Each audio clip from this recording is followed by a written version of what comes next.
नमस्कार दोस्तों, आपका एक बार फिर से स्वागत है आपके अपने यूट्यूब चैनल जॉबपीडिया पे।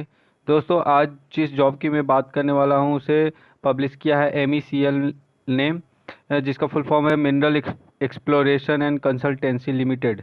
ये एक mini Ratna government of India की इंटरप्राइज है, एक कंपनी है जिसमें ये वैकेंसीज निकली है। ये जो वैकेंसीज है ये नॉन एग्जीक्यूटिव पोस्ट के लिए है, आप देख सकते हैं। ये बात करते हैं वैकेंसीज के बारे में और क्या क्या एलिजिबिलिटीज़ हैं उसके बारे में, पे क्या है वगैरह वगैरह। पहला जो वैकेंसी है वो अकाउंटेंट की है। इसके पे स्केल आप देख सकते हैं 22,900 से लेकर के 55,900 तक। इसके लिए जो इसेंशियल क्वालिफिकेशन मांगा है वो ग्रेजुएट और पोस्ट ग्रेजुएट मांगा है with intermediate pass of CA और ICAW। तो जिन लोगों ने भी CA और ICAW की कोर्स कर रहे हैं और इंटरमीडिएट पास कर रखा है वो इसके लिए अप्लाई कर सकते हैं। साथ ही साथ उनके पास 3 years post qualification relevant experience होना चाहिए after passing intermediate of CA ICAW in accounts work.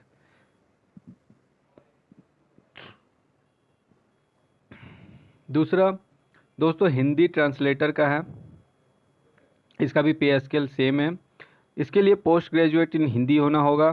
साथ ही साथ Hindi and English other subject at graduate level. तो ग्रेजुएशन में हिंदी और इंग्लिश दोनों सब्जेक्ट होने होंगे। साथ ही साथ 3 ईयर का एक्सपीरियंस मांग रहा है, translation from English to Hindi और वाइस वर्सा। तो आपके पास अगर ये क्वालिफिकेशन है तो आप एलिजिबल हैं। अगली पोस्ट है दोस्तों टेक्नीशियन की, सर्वे एंड ड्राफ्ट्समैन। इसकी पे स्केल 20,200 से 49,300 है। 20,200 इसके लिए आपको मैट्रिकुलेट होना होगा। साथ ही साथ ITI इन सर्वे और ड्राफ्टमैनशिप में ITI किया होना चाहिए। साथ ही साथ 3 साल का पोस्ट क्वालिफिकेशन एक्सपीरियंस होना चाहिए आपके पास। अगला है टेक्नीशियन सैम्पलिंग में। इसके लिए BSc मांगा है। साथ ही साथ 3 साल का एक्सपीरियंस होना चाहिए आपको, और ड्रिल कोर और माइन सैम्पलिंग में। दोस्तों एक चीज़ रह गई, मुझे नंबर ऑफ़ वैकेंसीज बतानी है। आप देख सकते हैं अकाउंटेंट की 6 वैकेंसीज है दोस्तों, और हिंदी ट्रांसलेटर की 1, टेक्नीशियन सर्वे एंड ड्राफ्ट्समैन की 6, और टेक्नीशियन सैम्पलिंग एंड स्केल की 10 वैकेंसीज है। टेक्नीशियन लेबोरेटरी की 5 वैकेंसीज है जिसके लिए BSc इन केमिस्ट्री फिजिक्स या जियोलॉजी मांगा है। साथ ही साथ 3 years post qualification relevant experience in chemical, petrological, mineralogical और सिमिलर लेबोरेटरीज में 3 साल का एक्सपीरियंस होना चाहिए। असिस्टेंट मटेरियल्स, इसमें भी सेम पे स्केल है दोस्तों। इसका 5 वैकेंसीज है। ग्रेजुएट विथ मैथमेटिक्स और BCom। साथ ही साथ certificate in typing with 40 word per minute in English from government recognise institute और बोर्ड। तो आपके पास किसी भी गवर्नमेंट रिकॉग्नाइज इंस्टीट्यूट से 40 वर्ड पर मिनट इंग्लिश में टाइपिंग के स्पीड का सर्टिफिकेट होना चाहिए। साथ ही साथ आप ग्रेजुएट होने चाहिए मैथ या BCom में। साथ ही साथ 3 साल का आपके पास पोस्ट क्वालिफिकेशन एक्सपीरियंस होना चाहिए in handling engineering and technical stores, तो स्टोर को हैंडल करने का। साथ ही साथ अगली वैकेंसी जो है वो असिस्टेंट अकाउंट्स है। ये भी 20,200 से लेकर के 49,300 की पे बैंड में है। इसकी 4 वैकेंसीज है। इसके लिए आपका BCom होना चाहिए। साथ ही साथ 3 साल का एक्सपीरियंस होना चाहिए अकाउंट वर्क्स में।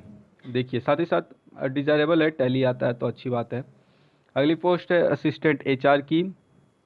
इसके लिए आपका BA BCom BSc BBA BBM BSW, ये इन्हीं कोर्स में से कोई एक कोर्स होना चाहिए। साथ ही साथ 40 वर्ड पर मिनट का सर्टिफिकेट होना चाहिए टाइपिंग की स्पीड का, और 3 साल का पोस्ट क्वालिफिकेशन एक्सपीरियंस होना चाहिए किस किस चीज़ में आप देख लीजिए, as office assistant in HR admin personal department में। अगला असिस्टेंट हिंदी, इसकी एक वैकेंसी है। Graduate with Hindi and English as subject, degree in English and having passed equivalent examination in advance Hindi, ये होना चाहिए। साथ ही साथ टाइपिंग की स्पीड होनी चाहिए 30 की, जिसकी एक सर्टिफिकेट होनी चाहिए गवर्नमेंट रिकॉग्नाइज इंस्टीट्यूट से, और 3 साल का पोस्ट क्वालिफिकेशन एक्सपीरियंस होना चाहिए as office assistant in Hindi in reputed company, public और प्राइवेट और कोई भी ऑर्गेनाइजेशन में। अगली है इलेक्ट्रीशियन की। इसकी एक वैकेंसी है, आप देख सकते हैं। इसमें मैट्रिक पास होना चाहिए। साथ ही साथ ITI का आपके पास सर्टिफिकेट होना चाहिए, वैलिड वायरमैन सर्टिफिकेट। और 3 साल का पोस्ट क्वालिफिकेशन रिलेवेंट एक्सपीरियंस होना चाहिए आपका इलेक्ट्रिक वायरिंग में, repairs of electrical machinery, power generation, power transmission, power distribution, इन सब में। तो दोस्तों अगर आप इन किसी भी क्वालिफिकेशन को मीट कर रहे हैं तो आप इन पोस्ट के लिए एलिजिबल हैं। अगर बात करें डेट्स वगैरह की कि कब तक आप इसको फिलअप कर सकते हैं, तो दिखाना चाहूँगा मैं आपको। ये देखिए दोस्तों, 100 रुपये इस फॉर्म को फिलअप करने के लिए लगेंगे, जो कि आपको सिर्फ डिमांड ड्राफ्ट के रूप में भरना है। आपको वेबसाइट पे डिमांड ड्राफ्ट आपको मिल जाएगी, वहाँ से आप डाउनलोड कर ले, उसको फिलअप करके आप पंजाब नेशनल बैंक या स्टेट बैंक ऑफ इंडिया में जा कर के ये फ़ी जमा कर सकते हैं। और कोई दूसरा मोड ऑफ पेमेंट एक्सेप्टेबल नहीं है इसके लिए। दोस्तों इस वैकेंसी को अप्लाई करने के लिए जो लास्ट डेट है आप देख सकते हैं 13/9/2023 तक है। तो डेट्स अभी तो बाकी है। अगर आप किसी भी क्राइटेरिया को मीट करते हैं एजुकेशनल क्राइटेरिया को, तो आप इसे फिलअप करें। इसे फिलअप करने के लिए अगर आपको फॉर्म समझ में नहीं आ रहा तो ये वेबसाइट्स दी हुई हैं, इन पे आप जैसे ही जाएंगे वहाँ पे नोटिफिकेशन का लिंक दिखेगा, वहाँ पे आप क्लिक करेंगे तो नोटिफिकेशन एंड अप्लाई नाउ का ऑप्शन आएगा, आप डायरेक्ट वहाँ से अप्लाई कर सकते हैं। अगर फिर भी आपको कोई प्रॉब्लम आ रही है तो आप कमेंट सेक्शन में मुझसे पूछ सकते हैं, और इनका लिंक मैं वीडियो के डिस्क्रिप्शन में दे दूंगा, वहाँ से आप डायरेक्टली जा करके इस फॉर्म को अप्लाई कर सकते हैं। आशा करता हूँ कि आपको ये जानकारी अच्छी लगी होगी। अगर अच्छी लगी है तो अपने दोस्तों के साथ शेयर करें और इस फॉर्म को फिलअप करें और अपने सरकारी नौकरी के सपने को पूरा करें। चलिए मिलते हैं आपसे अगले वीडियो में, तब तक के लिए धन्यवाद।